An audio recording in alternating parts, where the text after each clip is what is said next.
আব্বে তুমি কি জাদুকর? আরে আমি জাদুকর নয়, আমি হলাম বিজ্ঞানী। আমি একটা টাইম মেশিন তৈরি করেছি যেটা দিয়ে ভ্রমণ ও ভবিষ্যৎ দেখতে পারবে। কি তাহলে আমাদের নিয়ে চলো, আমরা ভবিষ্যৎ দেখবো। ঠিক আছে, আগে আমার ভবিষ্যৎ দেখাও। ঠিক আছে বাবা। হ্যাঁ বেটি বলো। মা ফোন দিয়েছে, ঘরে চলো। আরে বেটি তুমি ঘরে যাও, আমি আসতেছি। ঠিক আছে। এটা কি আপনার মেয়ে? হ্যাঁ।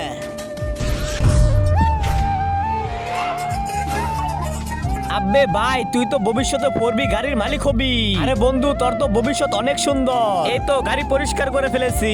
এই নে টাকা, অনেক সুন্দর হয়েছে পরিষ্কার। ধন্যবাদ মালিক। ভবিষ্যতে তুমি তো অন্যের গাড়ি পরিষ্কার করবা, এখন আমার ভবিষ্যৎ দেখো। হ্যাঁ,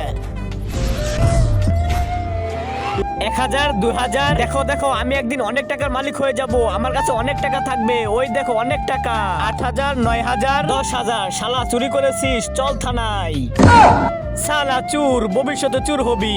ভাই এখন তাহলে আমার ভবিষ্যৎ দেখো। ঠিক আছে, তার আগে আজকে দেখবো তুমি কি এই মন্দির ঘরটিকে বেশি ভালোবাসো নাকি এই আল্লাহর ঘরটিকে বেশি ভালোবাসো। যদি তুমি আল্লাহর ঘরটিকে বেশি ভালোবেসে থাকো তাহলে এই ভিডিওতে একটা লাইক দিয়ে চ্যানেলটি সাবস্ক্রাইব করে দিবে আর কমেন্টে লিখে দিবে আই লাভ ইউ আল্লাহ। বেবি আমি এখন বাড়িতে চলে যাই, বাবা এসে পড়বে। আরেকটু বেবি।